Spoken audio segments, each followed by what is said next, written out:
Hello வணக்கம், இது உங்கள் சிவி ஜோன். ஸோ எல்லாரும் எப்படி இருக்கீங்க? இப்போ பார்த்தீங்கன்னா லைவ்ல வந்துட்டு இந்த கோட்டை டாஸ்க், பில்டிங் கட்டுற டாஸ்க் வந்து ஆரம்பிச்சது.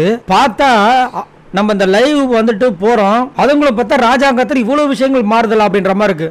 ஏன்னா எனக்கு தெரிஞ்சு இப்போ வச்சு பார்க்கும்போது வெறும் ராணி விஜய் பார்வதி, அதுக்கப்புறம் திவாகர், சபரி, அப்புறம் ராஜமாதா கனி, இவங்க 4 பேர் தான் இருக்காங்க போல. மற்றவங்க எல்லாருமே அந்த டீம் போயிட்டாங்களான்னு தெரியல. வியானா எந்த டீம் தெரியல. ஆனால் ஆறு அந்த அரோரா அந்த பக்கம் போயிட்டாங்க போல இருக்கு. நம்ம சேனாதிபதி அந்த பக்கம் போயிட்டாங்க போல இருக்கு. ஆனால் பாருங்களா என்னையா நடக்குதுன்ற மாதிரி இருந்துச்சு. ஸோ இங்கே பார்த்தீங்கன்னா இந்த டீமுக்கும் அந்த டீமுக்கும் ஒரு டாஸ்க் வச்சுருக்காங்க, கோட்டை கட்டணும். ஸோ அதில் வந்து பில்டிங் கட்டுறதுல பார்த்தீங்கன்னா கானா வினோத்தும் திவ்யாவும் கட்டினாங்க. பால் எரியறதுல வந்துட்டு கமருதீன் அமித் கானா ப்ரோ.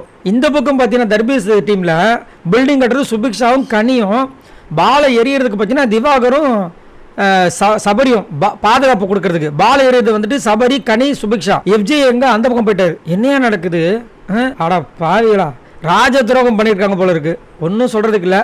கடைசியில் வந்துட்டு இந்த பக்கம் அவங்களால பெண்களை நீயால என்ன பண்ண முடியும்? சபரி மட்டும்தான் பால் இந்த பக்கம் தாங்குறாரு. சுத்தம் திவாகர்லாம் ஒன்றுமே இல்லை, ஓன்னு சவுண்டு மட்டும் கொடுத்துருந்தாரு. அதுக்கப்புறம் கடைசி வரைக்கும் பில்டிங் கட்ட முடியல. ஆனால் கானா டீமில் பார்த்தீங்கன்னா என்ன பண்ணாங்கன்னா அந்த பில்டிங் கையிலேயே வச்சுட்டு இருக்காங்க. அதை கையை எடுத்தால் தானே பால் அதில் பட்டு அது உடையும். கையே வச்சுட்டு அதுக்கப்புறம் அந்த பசர் அடித்தோட கை எடுக்கிறாங்க. இது வந்து கரெக்டுன்றாங்க. இதெல்லாம் வந்து சரியே இல்லை. அதுவும் பார்த்தீங்கன்னா சுற்றி வந்து பில்டிங் கட்டுறது கானா வினோத்தும் திவ்யாவும், பாதுகாக்கிறது அமித்தும் கமருதீனும். இங்கே பாலை எரியறது யார்? ஒரு பக்கம் கனி, அவங்களால எரிய கூட ஸ்ட்ரென்த் இல்லை. சுபிக்ஷா ஒரு பக்கம், இந்த பக்கம் சபரி மட்டும் போராடினாப்புல முடியல.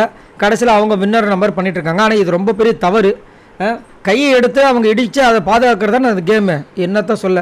இதை பற்றி உங்களோட கருத்தை சொல்லுங்கள். பாய் நண்பர்களே.